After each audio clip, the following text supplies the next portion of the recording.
प्रभु का महिमा हो। आज का चिंता के लिए व्यवस्था विवरण 32 अध्याय उसका 9वां पद पर लिखा है, क्योंकि यहोवा का अंश उसकी प्रजा है, याकूब उसका नपा हुआ निज भाग है। हालेलुया। प्रियो, आप कौन है? आपका मूल्य कितना है? आपका क्या क्या अधिकार है? ये कभी आप सोचा है? अगर ये बात को समझने के बाद आप बोलेंगे दुनिया से सबसे बड़ा धन्य व्यक्ति मैं ही हूँ। इधर लिखा है, हालेलुया, यहोवा का अंश उसका प्रजा है, याकूब उसका नपा हुआ निज भाग गए। हालेलुया। इतना बड़ा पद परमेश्वर हमें दिया है। प्रियो, आप परमेश्वर का है, आप यहोवा का निज संपत्ति है। जाति का कुल से हमें अलग करके हमें एक प्रत्येक मूल्यवान व्यक्ति बना दिया है। हालेलुया।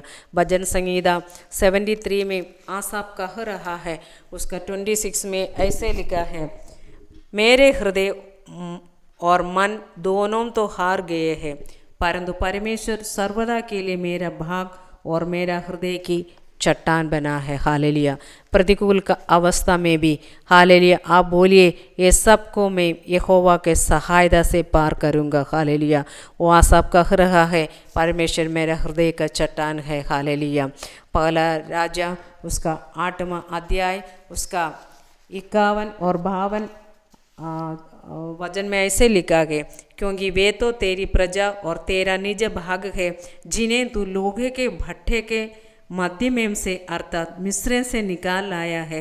इसलिए तेरी आंखों तेरी दास की गिड़गिड़ाहट और तेरी प्रजा इज़राइल की गिड़गिड़ाहट की ओर ऐसी खुली रहेगी, जब जब वे तुझे पुकारे तब तब तू उनकी सुन ले। हालेलुया। इसी से बढ़कर परमेश्वर ने हमें क्या चाहिए परमेश्वर से। इसीलिए देखो प्रिय, परमेश्वर का वचन में लिखा है, ऐसे करके जो लोहे के भट्टे से परमेश्वर ने हमें चुना है। इसलिए जब जब हम गिड़गिड़ा करके परमेश्वर से प्रार्थना करेंगे, परमेश्वर हम लोग को हर एक प्रार्थना को सुनेंगे। प्रिय परमेश्वर के लोगों, आप यहोवा का निज भाग है। आपका ऊपर में यहोवा का हालेलुया योजना बहुत बड़ा है। आपका लोगों के ऊपर में आशीष उंडेल कर यहोवा का महिमा हालेलुया आपका ऊपर में परमेश्वर ने प्रकट करेगा। निश्चय जानो कि उसी ने आपको बनाया, आप उसी के हैं। हालेलुया। आप उसकी प्रजा और इसके चराई के बेड़े हैं।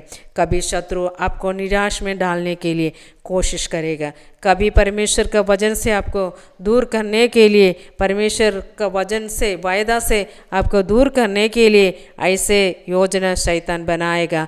लेकिन प्रियो, यहोवा का पीछे हो लेना, उन्हीं के वचन पर विश्वास रखिए, प्रार्थना में कमजोर नहीं होना। आप प्रभु का अंश है। परमेश्वर अपने लोगों को हालेलुया शत्रु के वश में नहीं कर देगा। हालेलुया। हालेलुया। दुनिया का दृष्टि में आपका कुछ मूल्य नहीं होगा, लेकिन परमेश्वर आपका निज भाग है। आपका कोई कुल हालेलुया महिमा बोलने के लिए नहीं हो, लेकिन दुनिया आपको अंगीकार नहीं किए होगा, कोई उच्च शिक्षा आपका नहीं मिला होगा।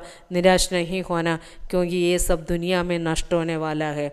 मृत्यु के बाद कुछ भी आपको हालेलुया नहीं ले जाएंगे, लेकिन आनंददा तक आपको ले जाने के वाला चीज़ों के पीछे कीजिए।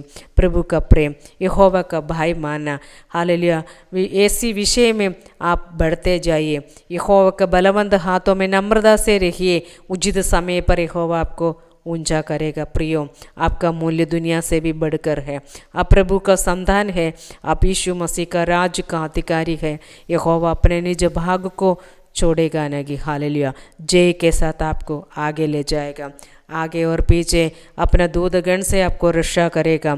आपको सताने वाला हालेलुया आपके पीछे आ जाएगा तो भी परमेश्वर उसका हाथ में आपको नहीं पढ़ने नहीं देगा। हालेलुया। शत्रु शैतान कितना योजना आपको गिराने के लिए हालेलुया बनाए होगा, लेकिन परमेश्वर उस सब से आपको हालेलुया बचा कर रखेंगे। हालेलुया। परमेश्वर वो धैर्य से बोलिए, प्रभु मैं प्रभु का है, मैं उन्हीं का निज संपत्ति है। अपना राज्य के लिए दुनिया से मुझे अलग किया है। यही विश्वास से आगे जाइए। परमेश्वर हालेलुया आपका संग है, आप निराश नहीं होना। परमेश्वर आपको सहायता करूँगा। आप परमेश्वर के हाथ में कितना मूल्यवान है, ये समझ के परमेश्वर के हाथों में अपने आप को समर्पण कीजिए। प्रभु आपको आशीष करेंगे।